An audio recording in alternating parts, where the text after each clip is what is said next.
Hello everybody, this is Mike Mitchell from Strategic Wealth Partners and Christian Financial Referrals, and I want to ask you a question today. Have you heard about the 4% rule when it comes to retirement income planning?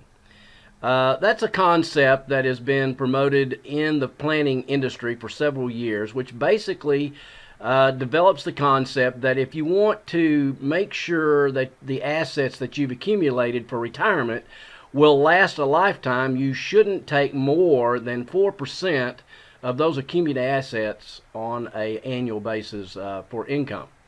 That may or may not work depending on a lot of circumstances and a lot of variables related to your specific financial situation, such as debt and cost of living and inflation and just a whole host of other issues. Obviously medical expenses, a whole host of issues could come into play with regard to that 4% rule. But let me talk to you about another concept that I think works quite well when it comes to guaranteeing income for life, and that is the use of annuity riders. Now, I rarely ever recommend to a client that they should annuitize their assets. If they have assets they put into an annuity, I rarely ever recommend that they annuitize them, because you do that simply to be able to assure yourself of a lifetime income stream from those assets, both for your life and possibly for a beneficiary on a joint survivorship arrangement. However, when you do that, you lose control of those assets, which is why I rarely recommend it.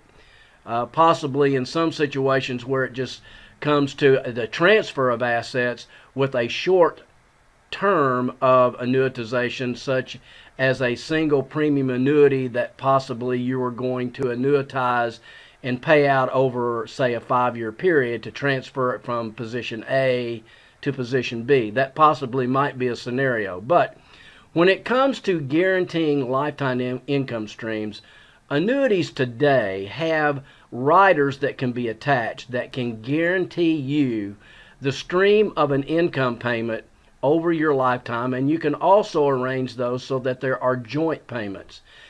The nice thing about these riders is that to exercise them, you do not have to give up control of the asset base from which the rider is established.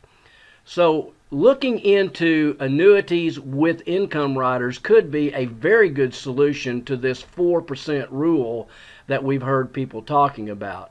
If you're 67, 68, possibly 70 years of age or older, the payout percentages on these income riders are generally in excess of 4%. So you've established that issue and protected those assets going for a lifetime income stream and being paid out from those annuities with a 4% factor already. But the benefit of that is you don't give up control of the asset base from which that income has been established. If I can help you understand this concept better and see how it can benefit you when it comes to income riders and when it comes to establishing lifetime income streams, give me a call at 833-370-0777 and let me help you establish a sound retirement.